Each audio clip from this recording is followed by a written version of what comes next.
What's going on, guys? In today's video, I'm going to teach you how to properly use the app Myfitnesspal, okay? So you can download the app on your phone, get the free version, and this app is going to be used to track your nutrition and your food, your daily food intake. In the previous videos, we calculated how many calories you need and also your macros, so your protein, your fats, and your carbs. So once you've got those down and established, then you want to start logging your food so that you can reach your goals. So the first thing you're going to do is download the Myfitnesspal app. You can download the free version or the paid version. There's not much difference in between the two, so just go for the free version.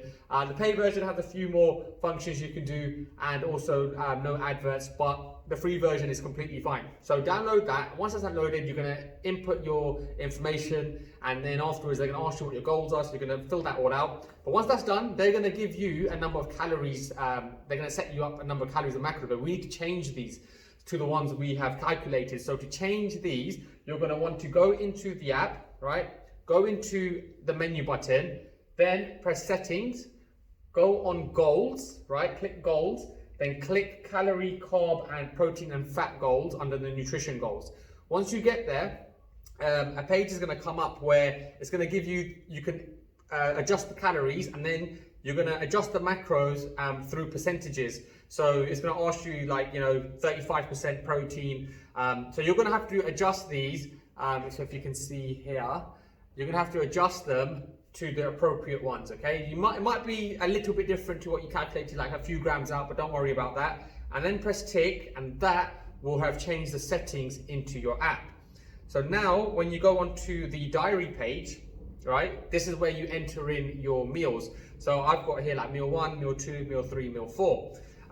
Now, when you are looking for food, you can click add food, and then you have a search bar. So you can type in the food you're eating with the brand name, but they also, Myfitnesspal have a scan function. So you press the scan function, and now anything with a barcode, so let's just say I've got this protein powder here with the barcode, right? I just scan that barcode into my phone and it picks it up, okay? Once it picks it up, it says number of servings, so it says clear weight isolate bitter lemon, then it says number of servings 1, serving size 1 scoop. Now, this is where you need to be careful. You need to make sure you are inputting the correct amount of food, the correct quantity. So if I've just had, let's just say 2 scoops, I need to change the number of servings to 2, right? So then it will update the calories for me. So 2 scoops of the protein, and then I press tick. Okay, let's just say I had milk. I would scan the milk bottle, and then I would pour the mLs and measure how many mLs I've put in, and then enter that in. Okay, very, very important. This is key that you get the serving size right. Okay, now I'm going to show you one more example where if I go down here, I've got a weighing scales, okay? You're going to need to get a weighing scale. So I'm going to put my weighing scales on, right? Now I've got an apple, okay? The apples come in a packet. So I'm going to scan the barcode of the packet, right?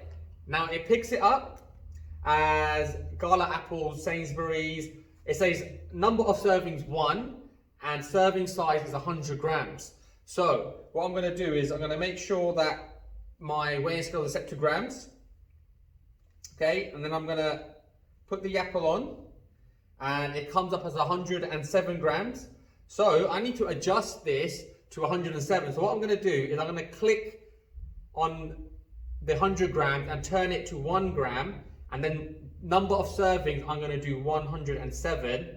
I'm going to save that, and then I'll tick that in, and that's 58 calories. Now that's going to be accurate, okay? So you always want to scan the barcode, then you want to weigh the food, and then you enter it in. This is going to be the most accurate way of doing it. Now, if you don't have the weighing scales, then you're going to have to probably, let's say you're out and about, you might have to search it on here, Apple, and then, just put the appropriate option in. But because you can't weigh it, it's not going to be as accurate. Right, so you've got to scan and weigh foods. That's going to be your best bet. Now, let's just say, you're making something like a chicken curry or something like that. Then you're going to have to weigh out the chicken, weigh out all the ingredients. But once you've done that, you can save the meal, okay? So in here, you can click the save meal button, and then you can write, you know, Arjun's curry chicken. Now, next time I go to have my curry chicken, I don't need to enter in all the ingredients again and again, okay? As long as I'm using the same kind of quantities, it should be fine. So that is how you want to make sure you enter the food. So very important, make sure the serving size is correct, and obviously that you're using the right, like when you scan the barcode, it comes up with that product, okay? Now, once you've start logging your foods on a daily, then what you could do, you could turn your phone sideways, right? And then at the bottom, when you scroll to the bottom, it's going to tell you your totals for the day. So it's going to give you how many calories you've had so far and how many calories you have remaining. Or if you've gone over, how many calories have you gone over by? And also it does the same with your carbs, your fat and your protein. So you can just see, right, my goal was 200 grams of protein. I'm currently on 180. I've got 20 grams left. And you might think, all right, I need to get 20 grams in. Let me have 1 scoop of protein. That should do it. So you've got to make sure that you are tracking your foods daily to reach your goals, and then obviously monitor your progress. And when you need to make adjustments with this, then you can change the calories or the macros if needed, and do that in the settings again. All right, so this is how you properly use Myfitnesspal. Make sure you're being accurate with it, because the biggest mistake I see is people under-reporting how many calories they're eating. So let's just say I've got someone on 2,000 calories a day, and they're inputting, they're having like 1,700 calories, 1,800 calories, and they're not losing any body fat. But in fact, because they're not being accurate with their tracking and they're just guessing everything, they're actually eating, you know, 2,500 calories, and they're only putting in, you know, 1,800. And that is, you know, it's not going to be helpful for anyone.